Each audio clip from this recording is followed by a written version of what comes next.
Show का संगीत शुरू होता है और खत्म होता है। हेलो मित्रों, स्वागत है आपके अपने चैनल कोडिंग बाबा में। हम सब एक ऐसी दुनिया में जी रहे हैं जो हमेशा कनेक्टेड रहती है। हमारा फोन, लैपटॉप, स्मार्ट वॉच, मतलब हम जिस भी डिजिटल डिवाइस को यूज करते हैं वो कहीं ना कहीं एक बड़े नेटवर्क का हिस्सा है। पर इसका असल में मतलब क्या होता है? तो चलिए आज के इस सफर का रोड मैप देख लेते हैं। हम 4 खास चीजों पर बात करेंगे। सबसे पहले, भाई ये नेटवर्क है क्या भला? फिर हम देखेंगे कि ये नेटवर्क कितने बड़े हो सकते हैं, मतलब हमारे आसपास से लेकर पूरी दुनिया तक। उसके बाद हम उन हार्डवेयर की बात करेंगे जो हमें कनेक्टेड रखते हैं।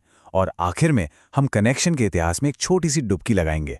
तो चलिए शुरू करते हैं पहले सवाल से। आखिर ये नेटवर्क होता क्या है? सच कहूं तो ये हमारी आज की डिजिटल दुनिया की नींव है, एकदम बेसिक बिल्डिंग ब्लॉक। एकदम सीधी सादी भाषा में समझें तो कंप्यूटर नेटवर्क दो या उससे ज्यादा कंप्यूटर्स का एक जुड़ाव है, एक कनेक्शन है। और ये कनेक्शन करता क्या है? ये उन्हें आपस में डेटा और दूसरी चीजें जैसे प्रिंटर हो गया या फाइल्स हो गईं, उन्हें एक दूसरे के साथ शेयर करने की ताकत देता है। अच्छा, अब एक मजेदार शब्द पर ध्यान दीजिए, नोड। सुनने में टेक्निकल लगता है पर है बहुत सिंपल। नेटवर्क से जुड़ा कोई भी डिवाइस जो डेटा भेज सकता है, ले सकता है या बना सकता है, वो एक नोड है। आपका कंप्यूटर, प्रिंटर, सर्वर और हां, आपका फोन भी। तो अगली बार जब आप फोन यूज करें तो याद रखिएगा, आप एक नोड हैं। तो अब चलते हैं हमारे दूसरे हिस्से पर। अब हम एक जूम आउट व्यू लेंगे, मतलब हम छोटे से शुरू करके बड़े लेवल तक के नेटवर्क्स को समझेंगे, हमारी अपनी जेब से लेकर पूरी दुनिया तक। शुरुआत करते हैं सबसे छोटे, सबसे पर्सनल लेवल से, पर्सनल एरिया नेटवर्क या शॉर्ट में पैन। ये बस 10 मीटर के दायरे में आपके डिवाइसेस को जोड़ता है, जैसे आपका फोन, लैपटॉप और ब्लूटूथ हेडफोन। तो जब भी आप ब्लूटूथ से अपनी कार में गाने चलाते हैं ना, तो असल में आप एक पैन बना रहे होते हैं। अब थोड़ा सा और जूम आउट करते हैं और आते हैं लोकल एरिया नेटवर्क यानी लैन पर। इससे तो हम सब अच्छी तरह वाकिफ है। ये एक लिमिटेड एरिया जैसे घर, ऑफिस या स्कूल के डिवाइसेस को कनेक्ट करता है। आपके घर का जो वाईफाई नेटवर्क है ना, वो लैन का एक परफेक्ट एग्जाम्पल है। अब इससे भी बड़े स्केल पर आता है मेट्रोपॉलिटन एरिया नेटवर्क या मैन। जैसा कि नाम से ही पता चल रहा है, ये एक पूरे शहर जितने बड़े एरिया को कवर करता है। अक्सर ये बहुत सारे लैन को आपस में जोड़कर बनाया जाता है। आपके शहर की जो केबल टीवी सर्विस है या ब्रॉडबैंड सर्विस है, वो मैन का एक बढ़िया उदाहरण है। और आखिरकार सबसे बड़े स्केल पर आता है वाइड एरिया नेटवर्क या वैन। ये अलग अलग शहरों, देशों और यहां तक के महाद्वीपों में फैले हुए कंप्यूटर्स और नेटवर्क्स को जोड़ता है। और दुनिया का सबसे बड़ा वैन कौन सा है? अरे भाई, वही जिसे हम और आप हर रोज, हर पल इस्तेमाल करते हैं, दी इंटरनेट। तो चलिए एक नजर में इन सबको समेट लेते हैं। पैन लगभग 10 मीटर की रेंज जैसे ब्लूटूथ। लैन 1 किलोमीटर तक जैसे आपका ऑफिस वाईफाई। मैन 40 किलोमीटर तक जैसे शहर की केबल सर्विस। और वैन तो पूरी दुनिया में फैला है, जिसका सबसे बड़ा एग्जाम्पल है इंटरनेट। सिंपल है ना? ठीक है, तो अब हम नेटवर्क के टाइप्स तो समझ गए, पर सवाल यह है कि ये नेटवर्क बनते कैसे हैं।